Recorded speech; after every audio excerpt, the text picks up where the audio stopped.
அஸ்ஸலாமு அலைக்கும். Welcome to my channel again.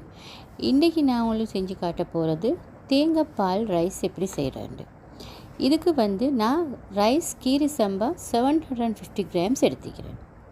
நல்லா வாஷ் பண்ணி ரைஸ் குக்கர்லேயே போட்டு வச்சுக்கிறேன்.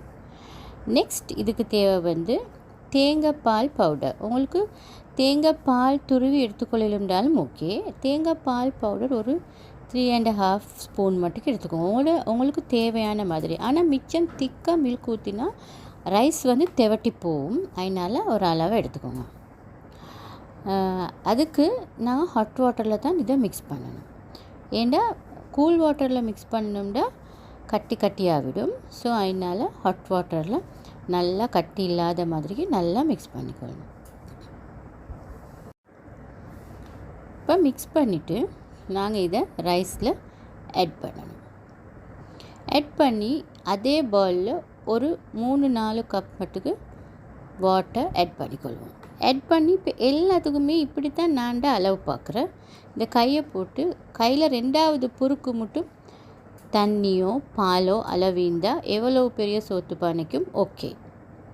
இப்போ நாங்கள் இதுக்கு பட்டையும் ஏலங்காவும் போட்டுக்கொள்வோம். அடுத்தது இதுக்கு நான் லைட்டாக ஒரு பிஞ்ச் மட்டுக்கு மஞ்சத்தூள் டர்மரிக் போட்டுக்கொண்டேன். ஒரு பிஞ்ச் போட்டால் போதும், மஞ்சத்தூள் மிச்சம் போட வேணும். அடுத்தது ரம்பையும் கொஞ்சம் போட்டுக்கொண்டேன். இப்போ நாங்கள் நெக்ஸ்ட் இதுக்கு சோல்ட் ஆட் பண்ணணும். எங்களுக்கு தேவையான மாதிரி சோல்ட் ஆட் பண்ணிக்கோங்க. ஏன்னா நீங்கள் போட்டு பார்த்து நல்லா இதுக்கு சோல்ட் கணக்கு வைக்கணும். போதாமல் இருந்துச்சுன்னா தின்ன கஷ்டம்.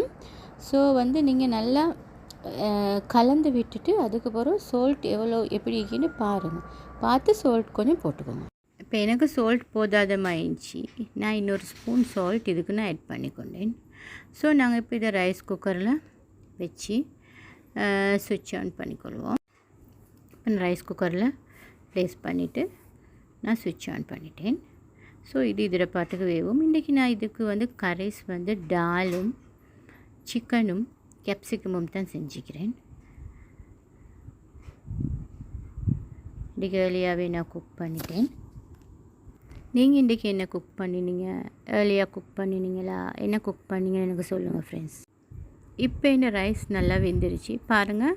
நீங்கள் தண்ணி அளவு அப்படியே எடுத்துக்கோங்க. எங்களோட ஃபிங்கர்ஸில் 2வது புருக்குக்கு தண்ணி இருந்துச்சுன்னா எவ்வளோ பெரிய சோத்து பானைக்கும் ஓகே. ஸோ பாருங்கள், இப்போ நாங்கள் எங்களோட ஸ்பூனை போட்டு நாங்கள் கலந்துட்டு பார்க்கணும். நல்லா மிக்ஸ் பண்ணிவிட்டு பார்த்தா சரி. பாருங்கள், ஒன்றோடு ஒன்று ஒட்டாமல் இருக்குது. இந்த பதம் தான் சரியாயிக்கும். இப்போ அப்படியே வார்முக்கு போயிட்டு அப்படியே அது நாங்கள் மூடி வச்சிட்டோம்டா ஒரு 2-3 மினிட்ஸ்க்கு ஓகே ஆகிடும். இப்போ இந்த தேங்காய் பால் சோறு ரெடி ஆகிடுச்சு. சில பேர் இதுக்கு ஜிஞ்சர் கார்லிக் பேஸ்ட் போடுவாங்க, போடாட்டியும் நல்லம். ஸோ நான் இன்றைக்கி போடலை, வேலைனாலே போடுறேன். இன்றைக்கி நான் போடலை. இப்போ இந்த ரைஸ் அண்ட் கரீஸ் ரெடி ஆகிடுச்சு ஃப்ரெண்ட்ஸ். லன்ச் டைமும் வந்துடுச்சு. ஸோ நான் சாப்பிட போகிறேன். பாருங்கள், யாருக்கெல்லாம் பிடிக்குதுன்னு பாருங்கள். இந்த வீடியோ பிடிச்சிருந்தா லைக் பண்ணுங்கள், ஷேர் பண்ணுங்கள். இந்த சேனலுக்கு எப்படி இந்த வீடியோ எப்படி இருக்குன்னு நீங்கள் இந்த சேனலுக்கு கமெண்ட் பண்ணுங்கள். இந்த சேனல் பிடிச்சிருந்தா, இந்த ரெசிபீஸ் பிடிச்சிருந்தா நீங்கள் சப்ஸ்கிரைப் பண்ணி சப்போர்ட் கொடுத்தாங்க. எப்படி இருக்குன்னு பாருங்கள் ஃப்ரெண்ட்ஸ். 3 கரீஸும் சூப்பராக வந்துக்குது. வாசனை ஆளை தூக்குது ஃப்ரெண்ட்ஸ். ஓகே, அஸ்ஸலாமு அலைக்கும், பாய்.